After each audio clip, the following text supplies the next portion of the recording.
Hello there. Welcome to Now Tell Us. At Now Tell Us is where we have guests come and tell us stories. They come and inspire us, they come and educate us on something. And always we are having great guests. Especially today, we have a very great guest with us. And I've always thought about living with dignity. That's a good thing. If you live with dignity, you're someone who's always respected and you know yourself and you live by your principles. But then our topic today is dying with dignity. And we're going to find out together what is that? What is dying with dignity? So we are going to meet our guest soon. But before we go, let me remind you our episodes are available on nowtellus.com. So if you would like to see past episodes, future episodes, you can always go to www.nowtellus.com. And we are also available on audio. That is at iTunes, Google Podcast, Spotify, Audible, name it. You'll find us there. So you can listen on the go. And now, let's go and find out what is dying with dignity. Our guest today is known as Andrea Wilson Woods, and we are going to meet her together with you. Let's go.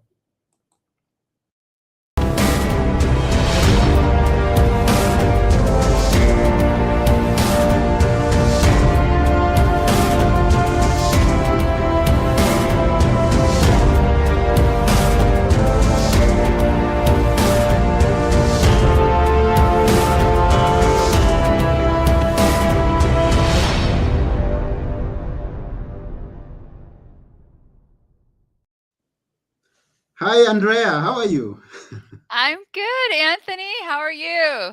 I'm good too, and it's good to see you here. Yes, that intro was amazing, by the way. I need to Oh, step up my game. That was really cool.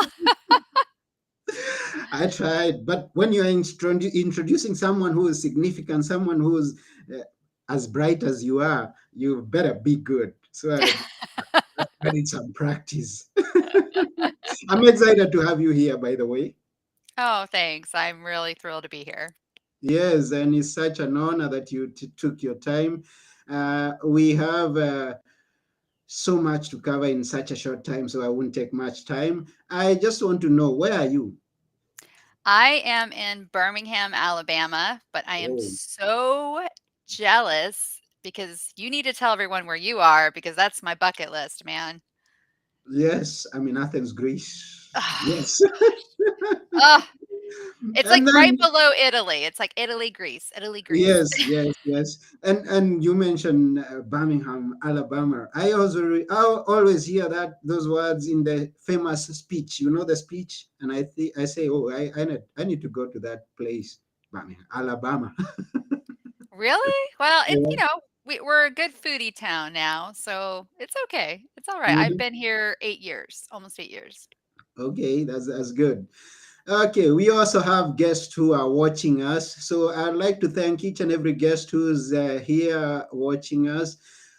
We appreciate you.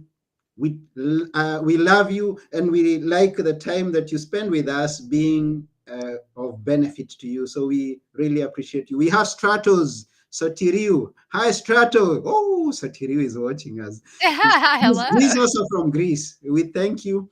And anyone out there who's watching us, please comment, please ask questions, please give us feedback. We appreciate, and that's why we are here for you, because we have someone to tell us. We are here to listen. So let's go ahead. Our topic today is dying with dignity. So we are going to dive into that. But before we get to go into that, I know that it starts from where you were born. Where were you born? Is it where you're already living in Birmingham? No, most people don't know. I was born in Wichita, Kansas, because at the Okay. time, both my parents were in the Air Force. I think we lived there a total of 6 months, so I don't remember anything about Kansas at all. Okay. Ah, And yeah, and so how we was it moved. growing up there? Well, I didn't grow up there. We moved a lot when I was young because I they were mean, oh both yeah, still in the you Air said that. Force. Uh-huh.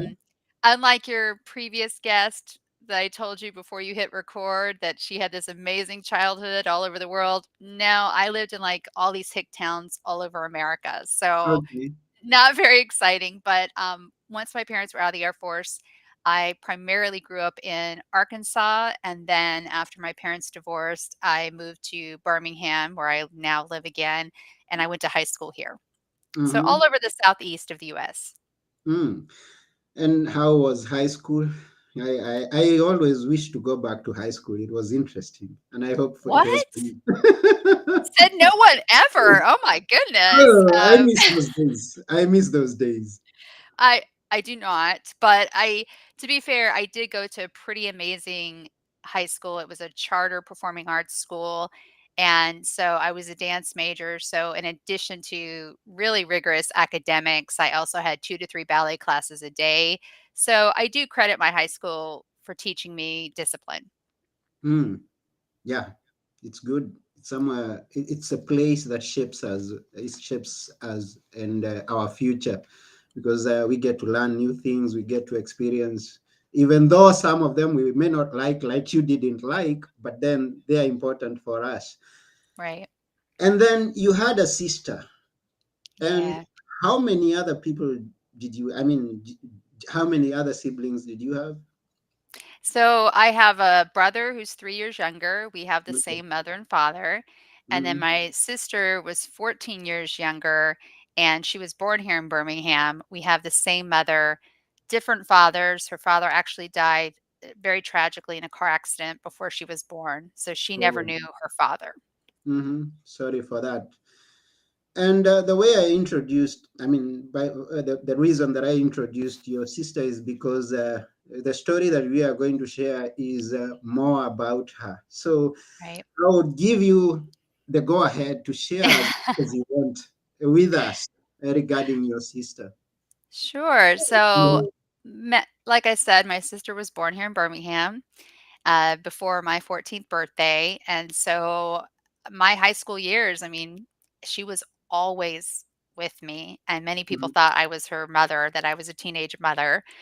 And, but when I was getting ready to go to college, I really wanted to get on my own as far away from our mother as possible. And so I actually went to school in Los Angeles. I went to USC, Fight On Trojans, and I stayed in Los Angeles for my entire adult life. And so during those 4 years that I was in school, I saw my sister over the holidays. She even came to visit me one summer when she was 6 years old and stayed with me for a little while. But I didn't see her day to day.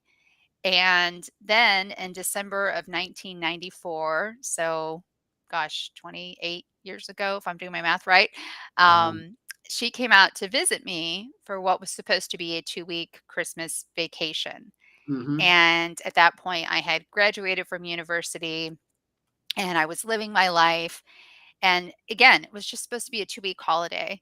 And the day after Christmas, our mother called and said she didn't want to be a mother anymore, and she asked me to take custody of my sister. And my sister was 8 and I was 22 years old. And to give it a little more context, our mother had a prescription drug problem. She had been a very high functioning addict during my childhood, but about 6 months before this incident at Christmas, she had gotten caught shooting up drugs at work. And she was a nurse and she had very easy access to drugs. So she got caught shooting up morphine. She got her nursing license suspended, and her career kind of went into a free for all, and she wasn't doing very well, and she had moved my sister several times in a very short amount of time, and everything had become very unstable, and I was aware of that. And so when my mother said she wanted to give me my sister, I just said yes. And really didn't think about what the consequences were of that decision. I didn't have any idea how difficult it was going to be. And so I became my sister's guardian, and it changed the entire course of my life. I was a parent all through my 20s. Mm. Wow. That's and before, I mean, in your you say that she used to come and visit you when you are in high school, and then when you're given custody, you're already in university. Um, she was just like any other small sis. I mean, how was she? Was she playful? Was she very serious? A very serious child? You know, she had been going through a difficult time with our mother. Like I said, my mother had become increasingly unstable, and I had seen the effects even when I would visit for the holidays while I was still in college. I could see that my sister was becoming more withdrawn and shy, and something was going on, but I didn't know what it was. And I didn't find out until she came to live with me that a neighbor had molested her. And it was really it was horrible. Mhm, It was really difficult for my sister, and when she came to live with me, she did not want to live with me. I should be really clear, she had mhm, no desire to live with me. We were very close, but she didn't see me as a parent. She was very stubborn, very defiant, and we had this very critical moment in our relationship that happened about 4 months in, her living with me, where she threw the temper tantrum of all temper tantrums in a restaurant, so in a public place. And we're mhm, talking she was 8, but she threw a temper tantrum like a 2-year-old would, it was kicking, screaming, crying, it was ridiculous. mhm, And so we came home and she was still just acting just crazy. And I told her that that behavior wasn't acceptable.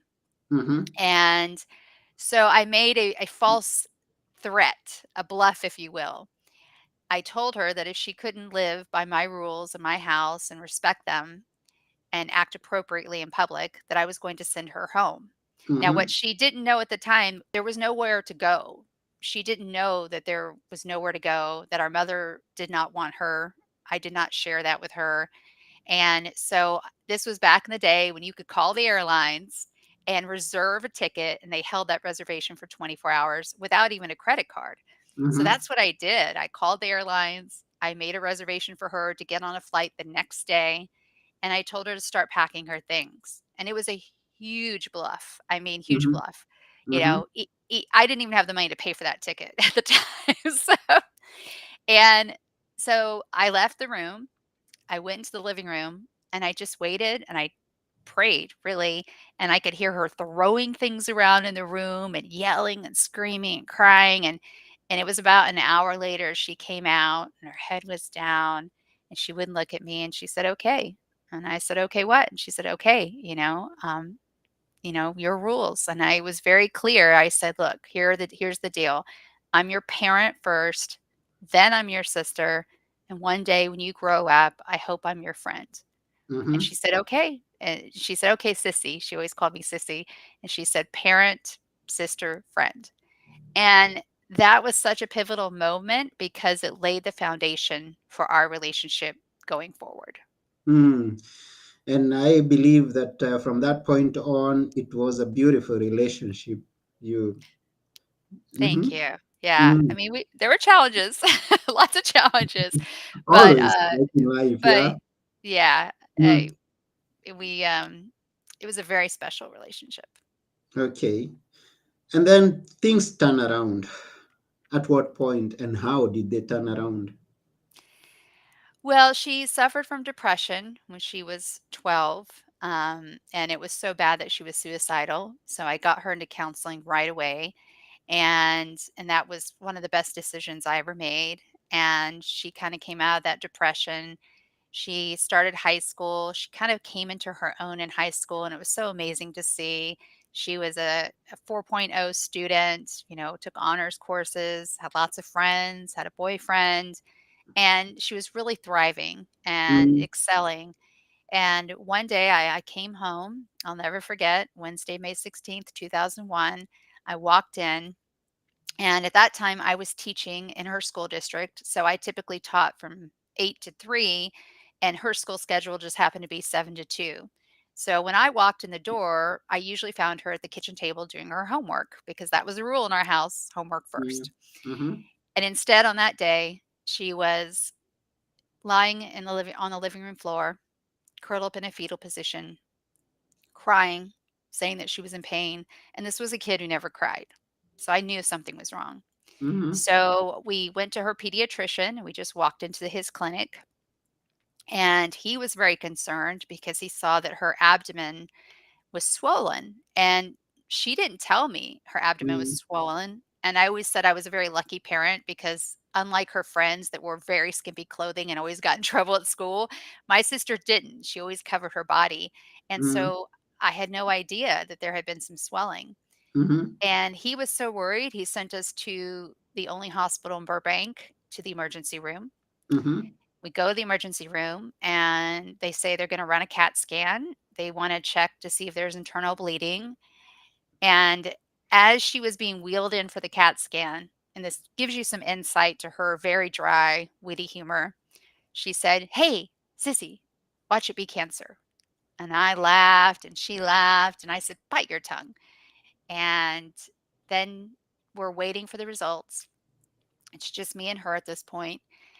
And an ER doctor comes in, and I knew whatever they had found was so much worse than what they expected because he would not look at her. You know, if you really pay attention to people's body language, you pick up on a lot. He Mm-hmm. wouldn't look at her. And I grabbed her hand and he changed our lives forever with 8 words. He said, "She has tumors in her liver and lungs." And we just both burst into tears. And then he said, "We're not equipped to handle the situation because this hospital only saw adult patients. And even though she had just turned 15, technically she was a pediatric patient." He said that they had arranged for a transfer to Children's Hospital Los Angeles and that he was sorry. And he walked out. And that was day one of her 147-day cancer journey. I mean, that night we were in an ambulance. We went to Children's Hospital Los Angeles. 2 days later, they did a biopsy and they confirmed that it was primary liver cancer. The scientific name is hepatocellular carcinoma, and it had spread to her lungs. So she was stage 4, metastatic. And less than a week later, she was doing her first round of chemotherapy. Mm. Wow. Now, for those of you who are joining us now, we are with Andrea Wilson Woods. We are talking about dying with dignity. We haven't got there yet. We've Not just yet. heard we've just heard about the story of her and her younger sister. And we have someone with us here who is Monique Pate. I hope I got that right. She says, "Whoa, what an amazing story, Andrea. I can't imagine the challenge of being thrown into parenthood without planning for it." Yeah, that's Thank you, quite a challenge. Monique. Yeah, thank you, Monique. It's quite a challenge. And then comes the challenge of dealing with a child who is sick. Yeah, You love her, but yeah, she is diagnosed with something that is terminal. you're That's right. quite a challenge. How was life from that point on? How were the next few days? How were the next few weeks? Well, that initially she was in the hospital for 2 weeks, and to get through the biopsy, confirming the diagnosis, and then chemotherapy, and then they actually kept her in the hospital just a couple of extra days. We probably could have gotten out at 10 days, but it was really critical that I, as her parent, learned to do certain things that I was going to have to do when we got home. And I will say Children's Hospital did a very good job of training parents. I mean, I went to many, many classes and they would not discharge her until they were confident that I would be able to do what needed to be done at home. So Mm-hmm. she had a port in her chest. Some people call that a central line, but basically it's a direct access to be able to give her drugs. And so, but part of the problem is you have to take very good care of that port. And so I had to learn how to flush those lines daily. I had to learn how to change the dressing on the port entry. We had to do that twice a week.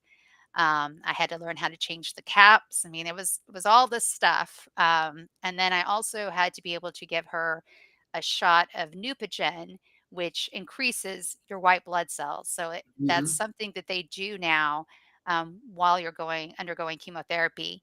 And so she had to have that shot every single morning. So I had to learn how to do that as well. And so that first stay was 2 weeks. And then we went home and our kitchen became a pharmacy. It was totally transformed into a pharmacy with a schedule of everything. And then, of course, she was on all these different medications and keeping track of all that. She was so close to the end of her school year, they went ahead and said she didn't need to continue. She had straight A's. 3 weeks was the end of her freshman year, so the timing was good in the sense that we had the whole summer to Mm, just focus on getting her through this and getting her well. And I do want to stress though that I really did not understand that there was almost zero possibility that she could make it. mm, And her first oncologist was terrible at communicating that. And he said that his way of saying she was dying was, this is what he said: "Now would be a good time to go on a trip. Why don't you take her to Hawaii?" And I was just livid at this guy because I was thinking, well, first of all, if you'd gotten to know her as a patient, you would know she doesn't want to go to Hawaii. She'd always wanted to go to Ireland. And second, who's going to pay for that trip? You? you know, I was living paycheck to paycheck. I didn't have mm, any extra money. And and so I really could not understand or accept that she was dying. And there was a point where she did know she was dying. And like I said, I just couldn't. I had to live in this very sort of healthy state of denial. And when you're going through that process, it really is day by day. You take it one day at a time. mm. Wow, it's not easy. And No. I can imagine how you receiving that news in a way that could not be the best way was not an easy thing. And again, I always find a challenge of talking to people who are undergoing such challenges. Someone who's going through chemotherapy, someone who's facing a huge challenge in life is not always an easy. You have a challenge of choosing the words that you want to tell that person. So and receiving them, it takes some strength, some courage to accept whatever comes and continue facing life in a positive manner. Yeah. Now, what was your most support? What was the biggest support that made you keep going at that point? What was the biggest what? Support. I mean, the courage, the strength that you got to keep on moving Oh. and being the Andrea that you were from. um, well, I'm a overprotective mama bear, so I would have done anything for her. Okay. And I Mm-hmm. couldn't imagine my life without her. I just couldn't even conceive of not having her in my life. Mm, And to to go through that depression with her when she was suicidal in middle school and to see her come out the other side and to see how well she was doing, I just I wanted that for her. mhm, She had a future planned. She was excited about going to college and she had all these dreams. And it's interesting because I can look back now and see that she made a bucket list. And she didn't call it a bucket list, but she did. And she decided that she was going to do everything she possibly could, every dream that she ever wanted to do, as long as she had the strength to do it. And I supported her, but it wasn't my idea. So, for example, her favorite musician was Dave Navarro from Jane's mhm, Addiction. She mhm, adored him.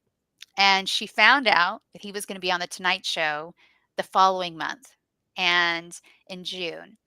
And The Tonight Show at that time was filmed in Burbank, California, literally down the street from where we lived. mhm, And she and her boyfriend ended up getting tickets to The Tonight Show, and they did it. And so we went to The Tonight Show. We met Jay Leno, who's a wonderful man, and I wish him well at this time. I know he's going through some serious health issues himself right now, mhm, and and he made sure that she met Dave Navarro, who is also just one of the nicest people you'll ever meet. And that was a dream of hers. And and there were other dreams as well. Some of them were smaller, like she wanted to go to this very specific ballet, and we went and we had orchestra seats, front row. Um, and then she also decided to do a Make a Wish Day. And again, that was her idea. I wrote the letter, but she told me Mm, what to write. And so for her Make a Wish Day, she got to see Dave Navarro again. And first, we went to this restaurant that she wanted to go to that I'd never heard of. She was a real foodie. She used to watch the Food Network. And so we went to this restaurant. And then she got a private concert from Dave Navarro, who was about to embark on a solo tour. It was just amazing. And she made all of these things happen. And so I think she knew she was dying, and she tried to pack as much as she could in a very, very short amount of time. And that's mm, something that we could all learn from, and that I mm. certainly learned from her. Wow, wow. Now, it shows that you had such intimate times with her. Yeah, And these are stories that you tell us. But I also learned that you wrote a book. Tell us I about the did. book. Yeah, the book is Better Off Bald: A Life in 147 Days. And oh, look at you, Anthony. You're amazing. You're on top of it. Available wherever you get your books online. You can also go to betteroffbald.com if you want to buy it from me personally and get it autographed. And it's a medical memoir, and it's about raising and losing Adrienne to liver cancer. And it's written like a journal. And I did it that way because I kept a medical diary while she was sick. And so I wrote down every single day of her illness and what was going on. But also, Adrienne was an incredible writer, and she had an online journal that she started long before she got sick, and she continued to write in it while she was sick. And so you get to see by day 3 her point of view. I open the chapters with direct quotes from her writing. And I think it's really good for people because you see the patient's point of view and then the parents slash caregiver's point of view. And there was this moment in August after her 4th round of chemo where I thought, "Oh my god, she has to be getting better," because everything went smoothly, like nothing went wrong. Nothing. It was Mm, amazing. And we were in and out of the hospital in a couple of days. She wasn't in any pain whatsoever. I now know that that often happens when someone's dying, where they have this moment where things look amazing and the pain's gone. That's not unusual. And it kind of signifies that the end is near. But I didn't know that. And she, though, in her journal at that time, which I never read her journal while she was alive to respect her privacy, she knew she was dying. mm, She knew in that moment. And so you see that happen in the book where we have very different points of view. And she came to a place of acceptance, and I did not. mm, And so you really see both points of view, but you also get all the details. I don't leave anything out, so it is really heavy in medical terminology, but I feel like I explain it well, and you mm, really get the sense of what it's like to go through this and lose someone you love so much. mm. And is her journal where you take the phrase "dying with dignity"? Because I know this is something you're passionate about. Dying Very with passionate dignity. about. What is it about dying with dignity? Now dive us into it. Well, I don't know anyone who wants to die in a hospital, right? Hmm. No one. And I'm really speaking about the US here, but I think that's sort of a universal thing. No one wants to die in a hospital hooked up to a respirator, unable to speak for themselves. And two things we all have in common: we are all born and we're all going to die. Even Jack Dorsey is going to die. I know he doesn't think he will, but he is going to die at some point. Hmm. Hmm. And there was this moment with Adrienne where she took a very bad turn for the worse, and we were in the hospital. This was in October, and the doctors wanted me to put her on a respirator. Not because she wasn't able to breathe on her own, she was, but she was only taking a couple breaths per minute, 4 breaths per minute. And the average respiration rate for a healthy individual is 15 to 20 breaths per minute, to give you an Hmm. example. Hmm. And they were very concerned that she would stop breathing. And I went through all the questions with them, and this was after 36 hours of no sleep, and we had been from one hospital transferred to the other hospital. I mean, it was a lot. And Mm-hmm. she was not awake, but she was breathing on her own. Mm-hmm. And so when they told me that if I put her on a respirator, I couldn't take her home, I said no. And they pushed back hard. And this is where you, as the caregiver, when a patient can't speak for themselves, whether you're the spouse or in my case, the parent, you have to advocate for the patient. Mm. And they said, if you don't put her on a respirator, if you take her home, she might die in the ambulance. And I said, okay, that's a risk I'm willing to take. And I had to sign off on all these papers. I also signed a DNR, do not resuscitate.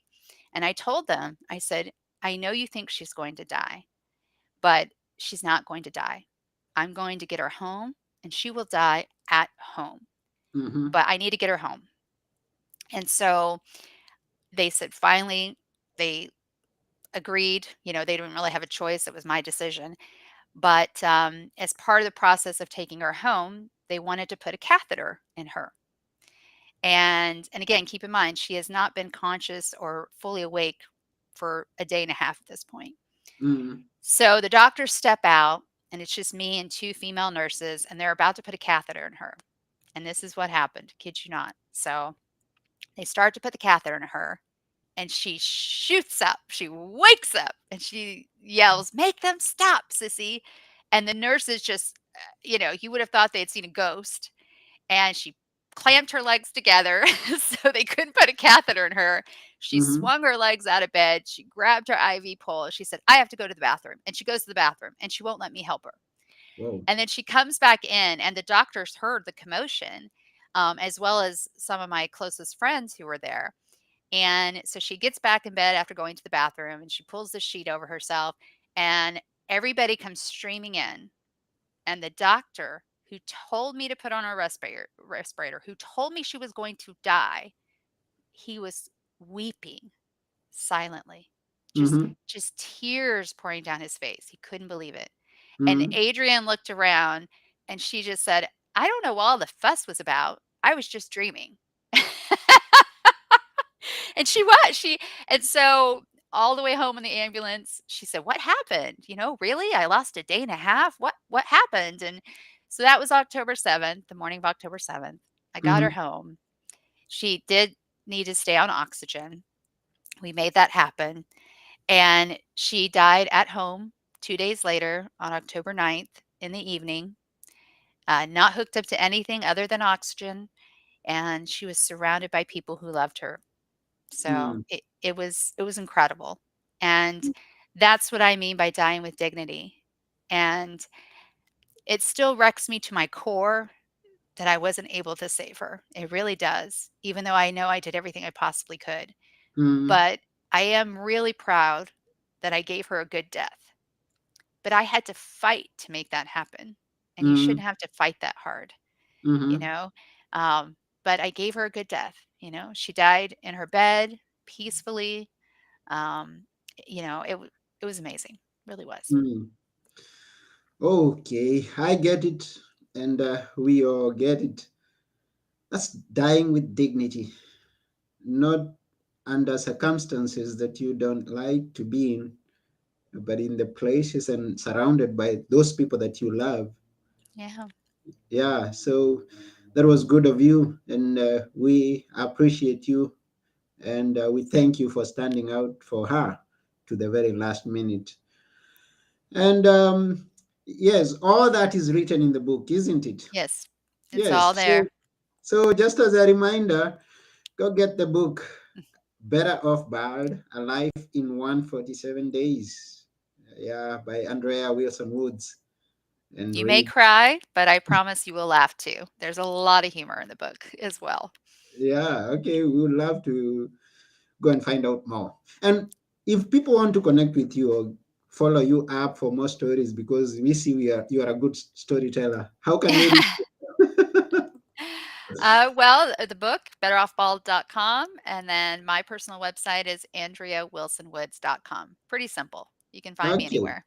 Yeah, so go to www.andreawilsonwoods.com and connect with Andrea and Yeah, get please do. to, yes. And this is almost the end of this show. We really appreciate you taking your time. We appreciate every viewer who's been here and those who have given us feedback. We appreciate you and thank you very much. Also, those who get to watch or listen to us after we are through, we appreciate you for your time too.